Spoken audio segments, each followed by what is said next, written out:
భవిష్య పంచాంగానికి స్వాగతం. శ్రీ గురుభ్యో నమః. శుక్లాంబరధరం విష్ణుం శశివర్ణం చతుర్భుజం ప్రసన్నవదనం ధ్యాయే సర్వ విఘ్నోపశాంతయే. భవిష్య పంచాంగానికి స్వాగతం.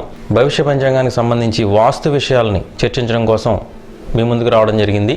మరి ప్రతివారు కూడా తమ కట్టుకునేటువంటి ఇల్లు కానివ్వండి, భవన నిర్మాణాలు కానివ్వండి, అపార్ట్మెంట్స్ కానివ్వండి, ఇవన్నిటిలో కూడా ముఖ్యమైనటువంటిది వాస్తు నిర్ణయం. కాబట్టి ఈ వాస్తు విషయంలో ఏ విధమైనటువంటి పొరపాట్లు కూడా చేయకుండా ఉండడం వల్ల మనకి మంచి ఫలితాలని మనం పొందొచ్చు. మరి ఒక గృహవాస్తులో వాస్తు నిర్ణయంలో ముఖ్యంగా సింహద్వారం నిర్ణయించుకునేటప్పుడు ముందుగా భర్త పేరును మాత్రమే పరిగణలోకి తీసుకోవడం జరుగుతుంది. అలా కాకుండా భార్యాభర్తలు ఇద్దరి పేర్లని కూడా పరిగణలోకి తీసుకుని ఈ యొక్క సింహద్వారాన్ని నిర్ణయించుకోవాల్సి ఉంటుంది. అట్లా చేయకపోవడం వల్ల కూడా కొన్ని దుష్ఫలితాలని పొందవచ్చు. మరి ఈ సింహద్వారం నిర్ణయంలో భార్యాభర్తలు ఇద్దరినీ కూడా సరిసమానమైనటువంటి మరి తీసుకోవాల్సి ఉంటుంది. సరిసమానంగా అలా తీసుకోవడం వల్ల మంచి ఫలితాలు మనం పొందే అవకాశం ఉంది. ముఖ్యంగా ఈ వాస్తులో అతి ముఖ్యమైనటువంటిది నవవర్గ శుద్ధమైనటువంటి గణితాన్ని మనం ఫాలో అవ్వాలి. అలా ఫాలో అవటం వల్ల మనం కట్టబోయేటువంటి ఈ గృహాలు కానివ్వండి, భవనాలు కానివ్వండి, ఫ్యాక్టరీలు కానివ్వండి, ఏదైనా కూడా మంచి ఫలితాలను ఇస్తాయి. ఈ సింహద్వారం ఏదైనా ఈ నవవర్గ శుద్ధమైనటువంటి గణితంతో కట్టినప్పుడు ముఖ్యంగా పాటించవలసింది యజమాని యొక్క గది ఖచ్చితంగా నైరుతిలో ఉండేలాగా ఏర్పాటు చేసుకోవాలి. అంతేగాని ఆగ్నేయంలో కానీ వాయువ్యంలో కానీ ఉండేలాగా కొంతమంది నిర్ణయించుకుంటున్నారు. దానివల్ల కూడా మనకు మంచి ఫలితాలు రావు. అలాగే ఆగ్నేయంలో వంటగదిని, వాయువ్యంలో పిల్లల గదిని, ఇతర ముఖ్యమైనటువంటి ప్రాంతాల్లో ఇంపార్టెంట్ విషయాలని మనం నిర్ణయించుకుని ఆ విధంగా వాస్తుని మనం సరిచేసుకోవాలి. ఈ వాస్తులో అతి ముఖ్యమైనటువంటివి అష్టదిక్పాలక నిర్ణయం. వాస్తు అంతా కూడా అష్టదిక్పాలకుల మీదే ఆధారపడి ఉంటుంది. మరి అష్టదిక్పాలకులు నవగ్రహాలు, ఈ ఇద్దరికి కూడా వాటికి ప్రకృతి సహజమైనటువంటి ఒక విషయం ఏంటంటే ఈ అష్టదిక్పాలకులు కానివ్వండి, నవగ్రహాలు కానివ్వండి 180 డిగ్రీల కోణంలో, అంటే ఎదురుగా ఉన్నటువంటి స్థానం వారికి వ్యతిరేక దిశ లేదా శత్రు స్థానంగా పరిగణించబడుతుంది. అది మనం పూర్తిగా గమనించి ఈ వాస్తు నిర్ణయం చేసుకోవాల్సి ఉంటుంది. అందువల్లే ఈ విషయం మనకి బాగా అవగాహన పరచడానికి విశ్వకర్మ ప్రకాశికలో మరి ఈ యొక్క అష్టదిక్పాలక స్థానాల్ని ముఖ్యంగా ఈ జంతువులతో పోల్చి మనకు అర్థమయ్యేలా చేశాడు.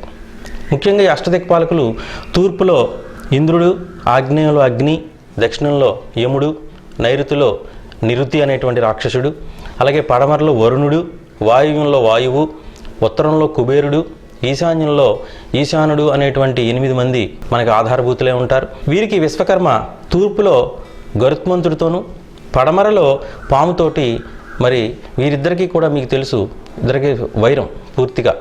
కాబట్టి ఎట్టి పరిస్థితుల్లోనూ పడమరలో ఉన్న వస్తువులను తూర్పులో కానీ, తూర్పులో ఉండేటువంటి విషయాలని పడమరలో కానీ అన్వయించకూడదనేది ఈ విధంగా మనకు తెలుస్తుంది.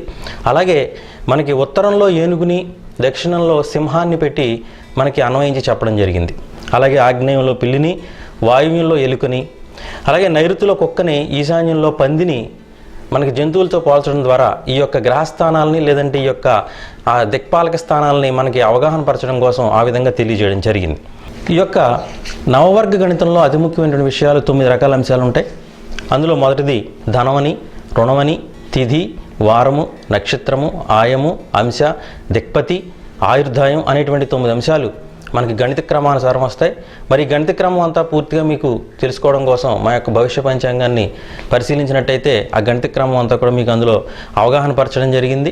మరి అందులో ధనం అనేటువంటి విషయంలో మరి ఏదైతే రుణం అనే అంశం ఉందో దానికన్నా ఎక్కువ వచ్చే విధంగా మనం గణితం చేసుకోవాలి.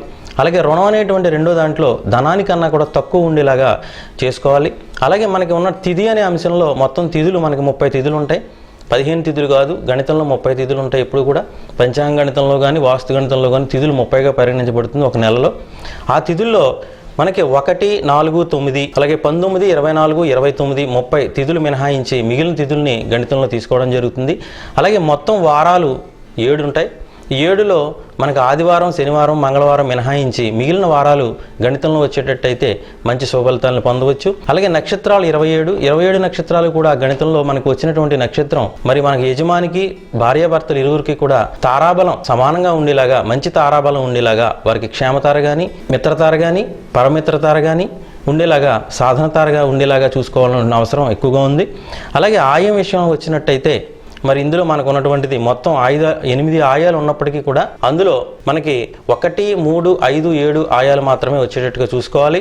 సింహద్వారం అనుసరించి తూర్పు సింహద్వారం కట్టేటప్పుడు 3, 5, 7 ఆయాలు, అలాగే పడమర సింహద్వారం కట్టేటప్పుడు 1, 3, 7 ఆయాలు, ఉత్తర సింహద్వారం కట్టేటప్పుడు 1, 3, 5 ఆయాలు, దక్షిణ సింహద్వారం కట్టేటప్పుడు 1, 5, 7 ఆయాలుగా వచ్చేటట్టుగా ఉండాలి. ఇక ఇందులో ఏదైతే మనం తీసివేసామో ఆయం లేకుండా చూసుకోవాలంటే తూర్పు సింహద్వారానికి కట్టేటప్పుడు ఖచ్చితంగా 1 లేకుండా చూసుకోవాలి. అలాగే పడమర సింహద్వారం కట్టేటప్పుడు 5 కానీ, ఉత్తర సింహద్వారం కట్టేటప్పుడు 7 కానీ, దక్షిణ సింహద్వారం కట్టేటప్పుడు 3 అనేటువంటివి రాకుండా చూసుకోవాల్సినటువంటి అవసరం ఎంతైనా ఉంది. అలాగే ఆయుర్దాయం మనకి 120 సంవత్సరాల ఆయుర్దాయం ఉంటుంది. దాంట్లో 60 సంవత్సరాలు పైన వచ్చేలాగా విధంగా మనం గణితం చేసుకోవాల్సి ఉంటుంది. ఇక అంశ విషయానికి వస్తే మనకి 9 అంశాలు ఉంటాయి. అందులో 1, 4, 5, 6 అంశాలు రాకుండా చూసుకోవాలి. 2, 3, 7, 8, 9 అంశాలు మంచి ఫలితాలను ఇస్తాయి. 1వ అంశ నష్టాంశగాను, 4 మృతాంశగాను, 5 దహనాంశగాను, 6 చౌరాంశగాను మనం పరిగణిస్తున్నాం కాబట్టి అవి లేకుండా మనం చూసుకోవాల్సి ఉంటుంది. అలాగే దిక్పతి కూడా మనకి ఆయంతో పాటు వస్తుంది కాబట్టి దానికి ప్రత్యేకంగా గణితం అవసరం లేదు. కాబట్టి ఈ మధ్యన మరి అనేకమైన ప్లాన్లు చూస్తున్నాం. ఆ ప్లాన్లు ఎక్కడా కూడా ఈ విధమైనటువంటి నవవర్గ గణితం లేకుండా ఉండటం వల్ల అనేకమైనటువంటి ఈతి బాధలు పడుతున్నారు. ఇది ఇంటర్నల్గా చూసినప్పుడు ఏ విధమైనటువంటి పైకి ఏమి తెలియదు, కానీ మరి గణితం లేని గృహాల్లో ఏ విధమైన సుఖశాంతులు లేకుండా ఉండడాన్ని మనం గమనిస్తున్నాం. కాబట్టి ఈ విధమైనటువంటి మరి గణితంలో ఈ నవవర్గ శుద్ధ గణితాన్ని ప్రత్యేకంగా పాటించాలని చెప్పేసి ఈ విధంగా ముందుకి కోరడం జరుగుతుంది.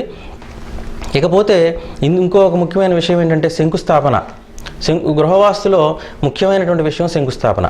ఈ శంకుస్థాపన అంటే మనం మామూలుగా ఒక ఇటుకలు పెట్టి దండం పెట్టడం కాదు. శంకుస్థాపన అంటేనే అర్థం ఒక శంకుని స్థాపిస్తున్నాం కాబట్టి దాన్ని మనం శంకుస్థాపన అనేటువంటి పేరుతోటి మనం పిలుస్తున్నాం. కాబట్టి ఖచ్చితంగా మనం శంకుని మనం ఏ విధంగా తయారు చేయాలి, ఏ విధంగా శంకుని మరి మనం ఏ విధంగా స్థాపించాలనే విషయాలు కూడా మీ ముందు ఉంచడం జరుగుతుంది. మరి సకల గృహ భవన నిర్మాణాలకి కూడా శిల్పశాస్త్రానుసారంగా శంకుని తయారు చేసుకుని దాన్ని స్థాపించడాన్ని మనం శంకుస్థాపన అంటాం. మరి ఆ శంకు తయారు చేసుకునే విధానం కూడా మీ ముందు ఉంచుతున్నాను. మరి శంకు అంటే మరి గణితం తెలిసిన వారికి బాగా తెలుస్తుంది శంకు యొక్క స్వరూపం. మరి అడుగున వెడల్పుగా ఉండి పైకి సూది మనలా ఉండేటువంటి వస్తువుని మనం శంకు అంటాం. ఈ శంకు 6x6 అంగుళాల వెడల్పుతో చతురంగా ఉండేటువంటి ఒక వుడ్ తీసుకుని మరి దానికి ఏ కలపతోటైతే మనం ఇల్లు నిర్మిస్తున్నామో అదే కలపను వాడి శంకు తయారు చేయడం కూడా మరి శాస్త్రం తెలియజేస్తుంది. కాబట్టి 6x6 అంగుళాల చిత్రం ఉన్నటువంటి ఒక కలప ముక్క తీసుకుని దాన్ని 12 అంగుళాల ఎత్తుతోటి మనం కట్ చేసుకుని దాన్ని 3 భాగాలుగా అంటే 4 అంగుళాలు 4 అంగుళాలు 4 అంగుళాలు చొప్పున హైటు విభజించుకుని ముందు ఉన్నటువంటి మొదటి భాగాన్ని మొదల భాగాన్ని 4 భుజాలుగా ఉండగా కట్ చేసుకోవాలి. తర్వాత దానిపైన 8 భుజాలుగా ఉండేలాగా మనం మరో 4 అంగుళాలను కూడా కట్ చేసుకుంటాం. దానిపైన కోణాకారంగా మరి దాన్ని త్రికోణంగా పైకి సూది మనలా వచ్చే విధంగా మనం తయారు చేసుకుంటాం. అదేవిధంగా ఈ యొక్క పై కొన వాస్తు పురుషుని యొక్క నాభికి సూచికగా మనం సూచిస్తాం. కాబట్టి ఆ కొనే మనం శంకుస్థాపన ఎక్కడైతే నిర్ణయించుకున్న పాయింట్కి కరెక్ట్గా వచ్చేలాగా మనం నిర్ణయించుకోవాలి. ఈ విధంగా మనం శంకుని తయారు చేసుకుంటాం. ఇకపోతే శంకుస్థాపన ఏ విధంగా చేయాలి? శంకుస్థాపన చేయాలంటే ముందుగా మరి యజమాని మరి బంధువర్గంతో చక్కగా భార్యతో కూడి వస్త్రాలతో నూతన వస్త్రాలతోటి అలంకారంతో చక్కగా ఈ శంకుని మరి తయారు చేసినటువంటి వ్యక్తుల దగ్గర నుంచి చాలా చక్కగా మేళతాళాలతోటి తీసుకొచ్చి ఆ విధంగా దానికి చక్కగా బొట్టులు పెట్టి దానికి నూతన వస్త్రంతో అలాగే పూలమాలతోటి అలంకరించి దానికి తీసుకురావడం జరుగుతుంది. తీసుకొచ్చిన తర్వాత మరి బ్రహ్మగారు చక్కగా శంకుకి పంచామృతాలతోటి నీటితోటి చక్కగా అభిషేకం చేయాలి. పురుష సూక్త విధానంగా మరి శంకుని అభిషేకం చేసి అష్టదిక్పాలకుల్ని నవగ్రహ ధ్యానంతో అష్టదిక్పాలక ధ్యానంతో పూజ చేసి మరి ఆ విధంగా వాస్తుపురుషుడిని ఈ శంకులకు ఆవాహన చేసి మరి నిర్ణయించుకున్నటువంటి సమయానికి చక్కగా ఈ శంకుని ముందుగా ఎక్కడైతే మనం నిర్ణయించుకున్న ప్రదేశంలో ఒక అగర్త అంటాం దాన్ని మనం, ఆ అగర్తలో ఒక వస్త్రాన్ని నూతన వస్త్రాన్ని కింద పరిచి దానిపైన ఈ శంకును ఉంచి దానిపైన ఈ నవధాన్యములు అలాగే నవరత్నములు పంచలోహములు ఇవన్నీ కూడా ఆ దానిపైన వేసి చక్కగా దాన్ని మరి కొబ్బరికాయ కొట్టి హారతి ఇచ్చి అగర ధూప దీప నైవేద్యాలతోటి దాన్ని పూర్తి చేసినట్టయితే అప్పుడు శంకుస్థాపన అనేటువంటి కార్యక్రమం పూర్తవుతుంది. తదుపరి ఈ శంకుస్థాపన అయిన వెంటనే మరి చుట్టూ ఈ 3 భాగాలుగా ఉన్నటువంటి శంకులో 2 భాగాలు కింద 2 భాగాలు కూడా పూర్తిగా మరి మేస్త్రి చేత సిమెంట్ తోటి బలంగా ముందుగానే దాన్ని బిగించేసేయాలి. తరువాత దానిపైన ఇతరులు ఇది వచ్చినటువంటి అతిథుల చేత కొబ్బరికాయలు కొట్టడం అనే కార్యక్రమం పూర్తయిన తర్వాత దాన్ని మిగిలిన ప్రాంతాన్ని కూడా శంకును కూడా ఈ సిమెంట్లో ఇటుకలతోటి క్లోజ్ చేసేసి దానిపైన గృహ నిర్మాణాన్ని సాగించాలి. ఈ విధంగా చేసినట్టయితే మనకి పూర్తి స్థాయి శంకుస్థాపన అనేటువంటి కార్యక్రమం పూర్తవుతుంది. ఈ శంకుస్థాపన అనే కార్యక్రమంలో మరి నవగ్రహ స్తోత్రాలు మీ అందరికీ తెలుసు, ఎక్కడైనా లభ్యమవుతున్నాయి. కానీ అష్టదిక్పాలక స్తోత్రం మరి చాలా చోట్ల చాలామందికి తెలియదు. కాబట్టి ఈ అష్టదిక్పాలక స్తోత్రం ప్రత్యేకంగా మన భవిష్య పంచాంగంలో లభ్యమవుతుంది. కాబట్టి అష్టదిక్పాలక స్తోత్రం ఏ విధంగా చేయాలో, ఏ విధంగా పూజించాలో, శంకు నిర్మాణము అలాగే శంకుస్థాపన విధి కూడా మన భవిష్య పంచాంగంలో లభ్యమవుతుంది. కాబట్టి మరి ఈ విషయంలో ఏ విధమైన సందేహాలు ఉన్నవారు ముఖ్యంగా ఈ భవిష్య పంచాంగాన్ని కొని పరిశీలించండి.